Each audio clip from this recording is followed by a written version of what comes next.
사람은 누구나 자랑하고 싶은 마음이 있습니다. 자랑은요, 우리 인간의 본능이라고 하죠. 요즘 우리 많은 젊은이들이 인스타그램을 하고 있는데, 그 인스타그램을 하는 여러 이유 중에 하나가 바로 나를 과시하고 나를 자랑하고 싶어서라고 합니다. 그래서 인스타그램을 보게 되면요, 고급스러운 아주 레스토랑에 가서 차를 마시고 음식을 먹는 사진들이 많이 올라와 있어요. 그리고 명품 옷과 명품 시계, 명품 백을 들고 있는 그런 사진들도 많이 올라와 있죠. 또 여행을 가서 찍은 아름다운 풍경을 담은 사진들도 많이 있습니다. 이렇게 사람들에게는요, 누구에게나 자랑하고 싶어 하는 마음이 있습니다. 그런데 오늘 본문을 보게 되면 우리 하나님도 자랑하고 싶어 하는 사람이 있었다는 거죠. 하나님이 누구를 자랑했나요? 욕이 아니라 욥이죠. 자, 우리 3절에 8절의 말씀을 읽겠습니다. 다 같이요. 여호와께서 사탄에게 이르시되 내가 내 종 욥을 주의하여 보았느냐? 그와 같이 온전하고 정직하여 하나님을 경외하며 악에서 떠난 자는 세상에 없느니라. 그런데 하나님이요, 누구에게 지금 욥을 자랑하고 있어요? 사탄에게 욥을 자랑하고 있어요. 여러분, 욥기서를 읽어보게 되면요, 우리가 이해할 수 없는 천상의 장면들이 나와요. 자, 6절을 보게 되면 하루는 하나님의 아들들, 곧 천사들이 요 앞에 섰고 사탄도 그들 가운데 와 있다라고 말하죠. 그때 하나님께서 사탄에게 내가 어디서 왔느냐라고 묻습니다. 그러자 사탄이 이렇게 대답을 했어요. 자, 우리 한번 같이 읽어볼까요? 땅을 두루 돌아 여기저기 다녀왔나이다. 여러분, 땅을 두루 돌아 여기저기 다녀왔다라고 하는 이 말은요, 무엇을 의미하는가 하면 사탄이 삼킬 자를 찾기 위해서 굉장히 분주하게 돌아다니는 자임을 알 수가 있어요. 그래서 사도 베드로는요, 베드로전서 5장 8절에서 이렇게 말을 하고 있어요. 다 같이요. 근신하라 깨어라 너희 대적 마귀가 오는 사자같이 두루 다니며 삼킬 자를 찾나니. 그러니까 여러분, 마귀는 굉장히 부지런한 놈이죠. 가만히 있지를 못해요. 그래서 도적질하고 죽이고 멸망시키는 일을 하기 위해서, 자신의 밥을 찾기 위해서 끊임없이 여기저기 땅을 두루 돌아다닌다라고 말하죠. 또 땅을 두루 돌아 여기저기 다녀왔다라고 하는 이 말은 사탄도 한낱 피조물에 불과하다는 사실을 말해줍니다. 여러분, 피조물의 특징이 뭔지 알아요? 피조물의 특성은요, 편재할 수 없다는 거예요. 그런데 우리 하나님은 온 하늘과 땅에 충만하신 분이죠. 아니 계신 곳이 없어요. 그런데 사탄은 피조물이기 때문에 이곳에 있으면서 동시에 미국 땅에 있을 수가 없어요. 그렇기 때문에 사탄은 어때요? 땅을 두루 돌아 여기저기 다녀왔다라고 말하는 거죠. 이것은 뭘 말해요? 사탄도 한낱 피조물에 불과한 존재라고 하는 것이죠. 또 이 사탄이 하나님의 명령에 따라 움직이는 것을 보게 되면 우리를 대적하는 사탄도 역시 하나님의 주권 아래 있는 존재다라고 하는 것을 우리에게 가르쳐주고 있습니다. 그런데 8절을 보게 되면 하나님께서 다시 사탄에게 네가 내 종 욥을 주의하여 보았느냐라고 물으십니다. 근데 여러분, 이 말씀을 묵상해 보면 하나님께서도 지금까지 계속해서 욥을 지켜보고 계셨다는 것을 전제로 하고 있습니다. 그러니까 하나님께서 계속해서 욥을 주시하시면서 지켜보았어요. 그런 다음에 욥에 대하여 침이 마르도록 하나님이 칭찬하시고 자랑을 하십니다. 자, 우리 한번 8절의 말씀을 다시 한번 읽겠어요. 다 같이요. 그와 같이 온전하고 정직하여 하나님을 경외하며 악에서 떠난 자는 세상에 없느니라. 여러분, 하나님도 인격을 가지신 분이기 때문에 하나님도 자랑하고 싶은 마음이 있어요. 하나님이 얼마나 자랑을 하고 싶었으면 여러분, 사탄 앞에서 욥을 자랑을 하였겠어요. 그러면 하나님이 자랑하였던 욥은 어떤 사람입니까? 왜 하나님은 욥을 이렇게 칭찬하시고 자랑을 하셨을까요? 첫 번째로 부요했지만 신앙의 인격을 갖춘 사람이었기 때문에 그렇습니다. 자, 1장 2절을 보게 되면요, 욥은요 아들 7과 딸 3을 두었어요. 10명의 자녀를 두었는데, 여러분 그 당시에는요 10명의 자녀가 많다는 것은 축복의 상징이었습니다. 그리고 1장 3절을 보게 되면 굉장한 부자였어요. 자, 우리 3절의 말씀을 읽겠습니다. 다 같이요. 그의 소유물은 양이 7,000마리요, 낙타가 3,000마리요, 소가 500결이요, 암나귀가 500마리이며 종도 많이 있었으니, 옛날 그 족장 시대에는요 경제적인 능력이 합해보다는 가축의 수요에 따라서 결정이 되는 거잖아요. 그런 시대에서 이 정도의 많은 가축을 가지고 있었다는 것은 그가 그 동방의 땅에서 최고의 부자였다라고 하는 것을 알 수가 있습니다. 자, 그런데 이렇게 부요한 자고 종들을 많이 데리고 있는 사람이었음에도 불구하고 신앙의 인격을 갖춘 사람이었다는 것이죠. 그러면 어떤 신앙의 인격을 가지고 있었나요? 자, 첫째로 온전한 자라고 말하죠. 자, 그래서 1절과 8절에 보면은 그 사람은 온전하고 그와 같이 온전하고 온전하다는 말이 반복해서 나와요.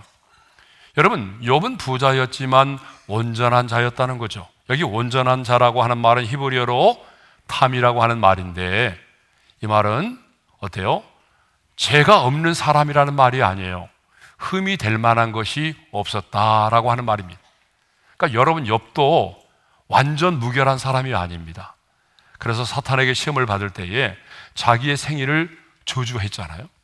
그러니까 욥도 완전 무결한 사람은 아니지만 그래도 온전한 자라고 성경에서 말하고 있는 것은 뭘 의미하죠? 그가 다른 사람과 비교해 볼 때에 흠이 될 만한 것이 별로 없었다라고 하는 거예요. 그걸 온전한 자라고 말합니다.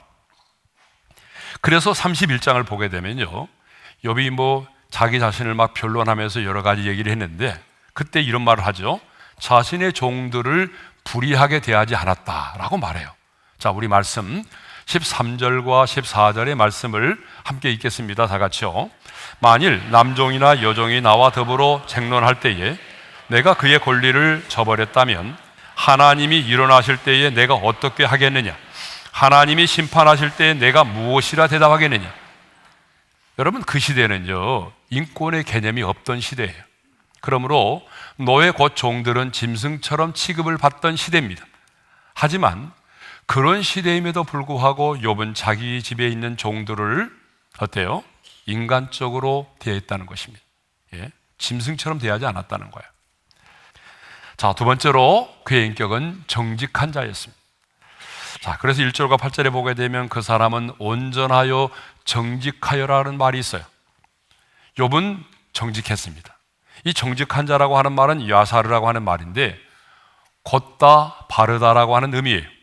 그러니까 욥이 정직해졌다고 하는 말은 강직한 사람으로서 정의를 실천하는 사람이었음을 알 수가 있습니다.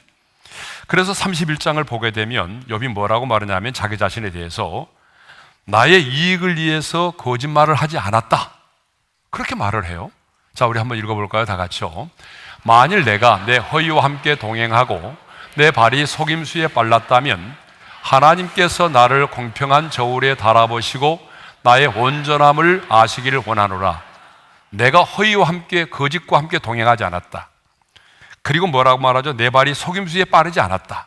이 말은 자기 자신이 거짓된 삶을 살지 않았다라고 하는 것입니다.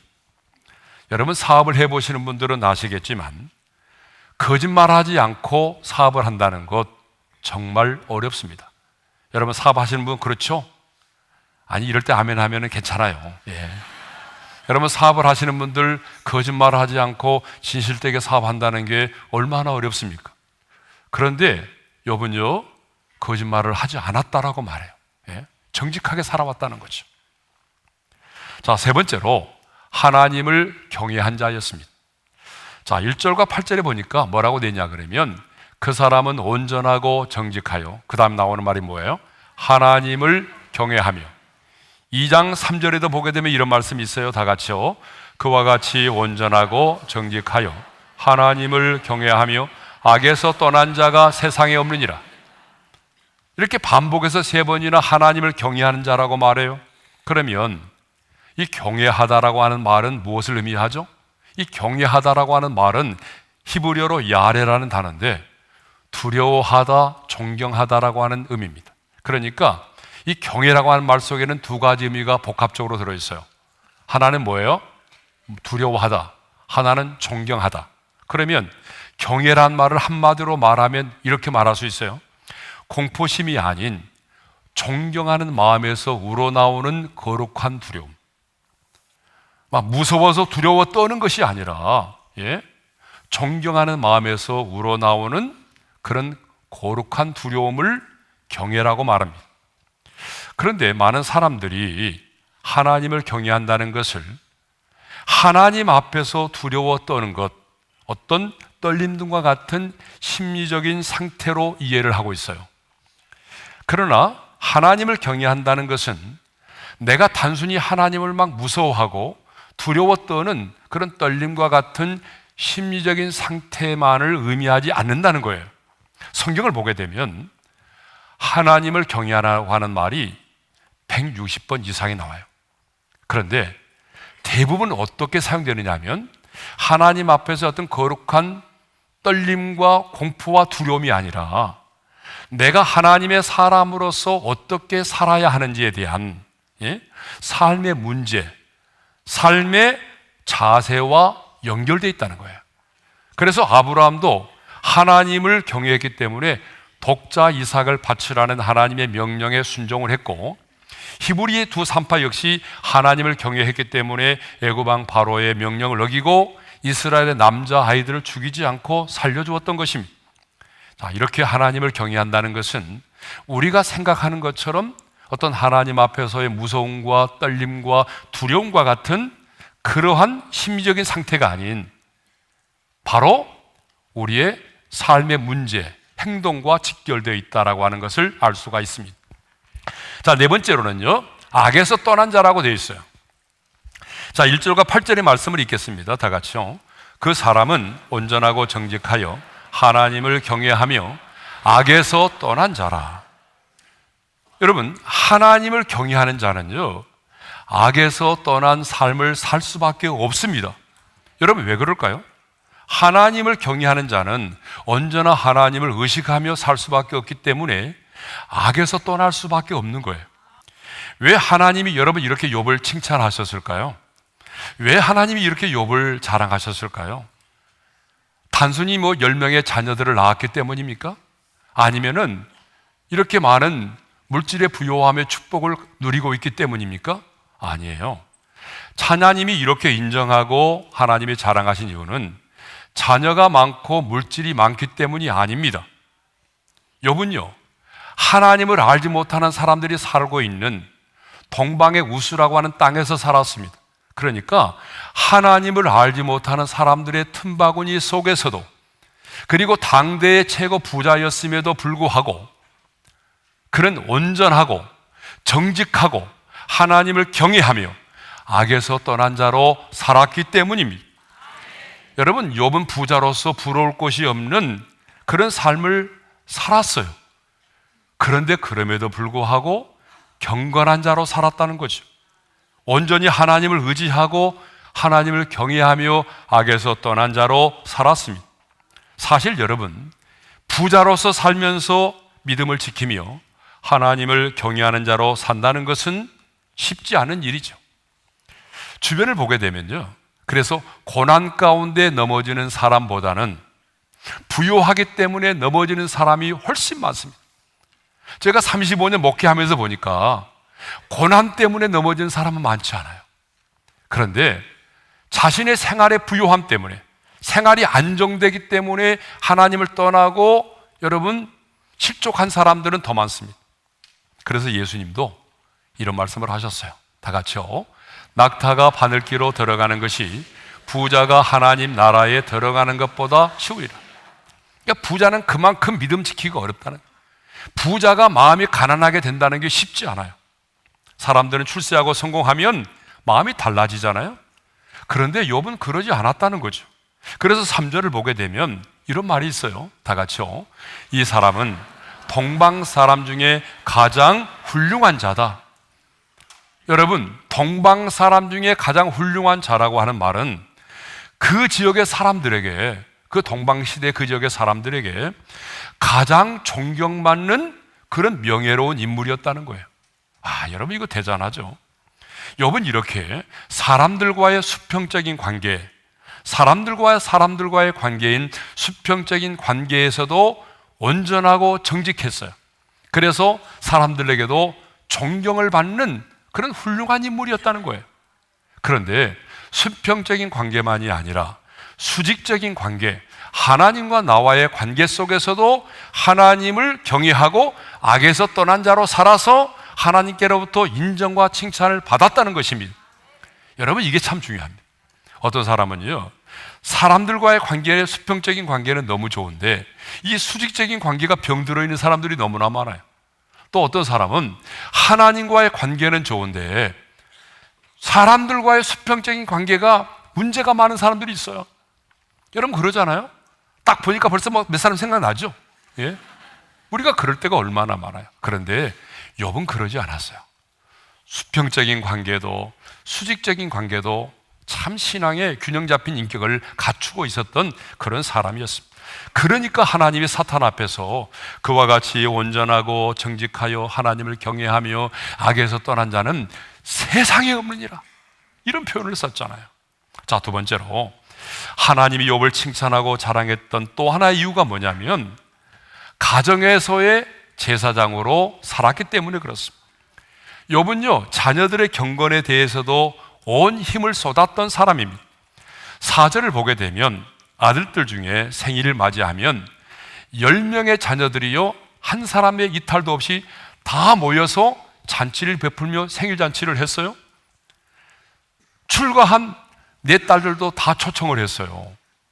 그러니까 여러분, 10명의 자녀니까 거의 한 달에 한 번꼴로 모인 거 아니에요. 근데 이 10명의 자녀들이 모인다는 게 쉽지 않습니다. 이것을 보게 되면 형제 간에 굉장히 우애하고 서로 화목한 가정이었음을 알 수가 있죠. 그렇죠?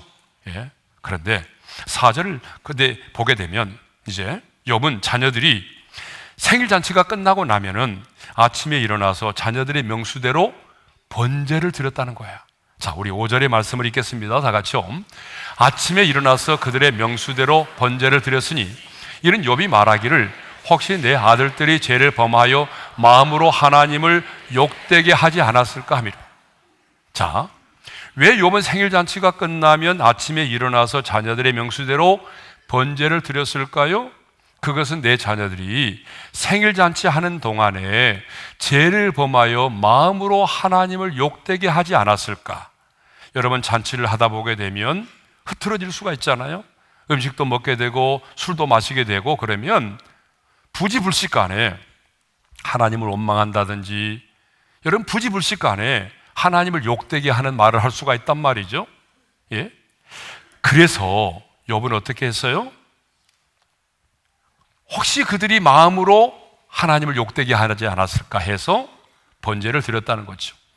자, 여러분, 이것을 보게 되면 욥은요, 자신만 순전하고 정직하며 하나님을 경외하며 악에서 떠난 자로 살지 않았습니다. 가정의 제사장으로서 내 자녀들이 경건하게 순결하게 살기를 원했습니다.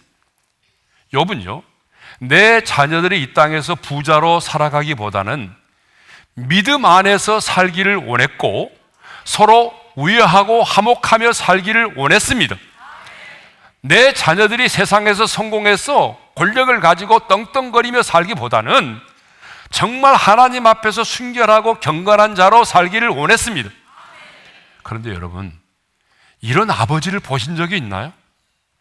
내 자녀가 잘 되기를 바라고 성공하기를 바라는 부모는 많지만 이렇게 내 자식들이 하나님을 경외하며 경건한 자로 살기를 바라는 부모는 많지 않습니다. 그런데 욥은 가정의 제사장으로서 자녀들의 경건에 대하여 이렇게 관심을 가졌다는 것입니다. 여러분, 영적인 제사장의 사명을 감당해야 됩니다. 마땅히 행할 길을 가르치고 신앙의 본을 보이고 내 자녀들의 경건을 위하여 기도해야 합니다. 그래서 예수님도 십자가를 지고 골고다 언덕길을 오르시면서 울면서 따라오는 여인들을 향하여 이렇게 말씀하셨습니다. 다 같이요. 예루살렘의 딸들아, 나를 위하여 울지 말고 너희와 너희 자녀를 위해서 울라. 이 말씀을 보게 되면 자녀를 위해서 기도하는 것이 얼마나 중요한지 모릅니다.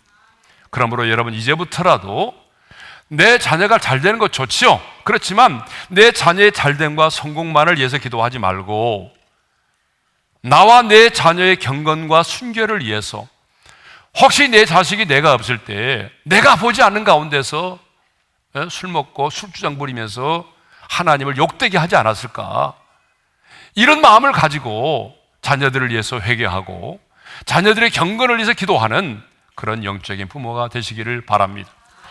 자, 마지막 세 번째로 하나님이 욥을 이렇게 인정하고 칭찬하고 자랑했던 이유는 그 신앙이 습관화되고 체질화되고 인격화 되었다는 거예요. 5절 하반절에 보니까 이런 말이 있습니다. 욥의 행위가 항상 이러하였더라. 여기서 말하는 욥의 행위는 방금 생일 잔칫날이 끝나면 내 자녀들이 죄를 범하여 혹시 마음으로 하나님 욕되게 하지 않았을까 해서 자녀의 수를 따라서 아침마다 번제를 드렸던 것을 말합니다. 이것을 보게 되면 욥은요, 욥의 이런 경건 생활이 항상 이러하였다, 항상 이러하였다라고 하는 말은 욥의 이런 경건 생활이 한결같이 일생 동안 계속되었음을 말합니다. 그렇습니다. 욥의 신앙은 한순간 반짝하는 것으로 끝나지 않았습니다. 왜 그럴까요? 그의 신앙이, 그의 경건 생활이 습관화되고 체질화되고 인격화되었기 때문입니다. 여러분, 세상은 변합니다. 우리가 사는 세상도 얼마나 빠르게 변한지 모릅니다. 하지만 욥의 신앙은 변하지 않았어요. 그 이유가 뭔지 알아요? 그의 신앙이, 그의 경건 생활이 습관화되어 있었기 때문입니다. 우리 주님도 습관을 따라서 기도하셨지 않습니까? 그러므로 여러분, 습관이 너무 중요합니다. 거룩한 습관을 갖는 것, 그것이 곧 우리의 인격이 되기 때문이죠. 그래서 저의 이기사역이 뭐예요? DNA 미니스터리인데 이 DNA 미니스터리에게 아주 중요한 게 다니엘 프로젝트입니다.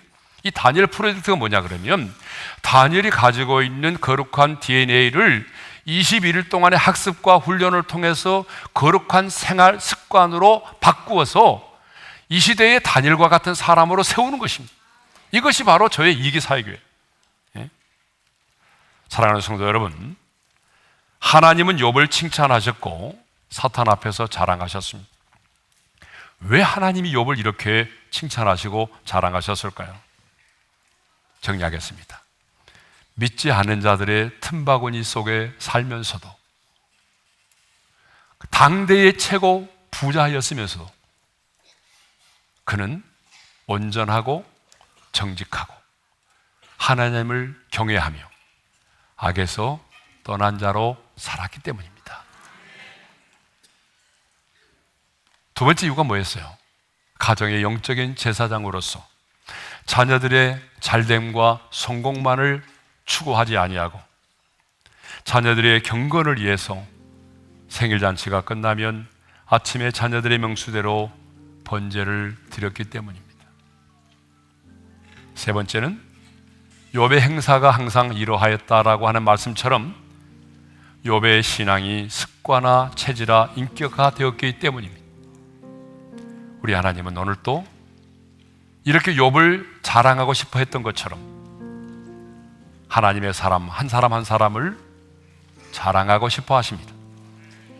저는 오늘 이 말씀을 듣는 우리 모두가 욥과 같은 삶을 살아서 하나님이 자랑하고픈 사람, 하나님이 인정하고 칭찬하고 자랑하고 싶어 하는 그런 하나님의 사람이 될 수 있기를 주님의 이름으로 축원합니다.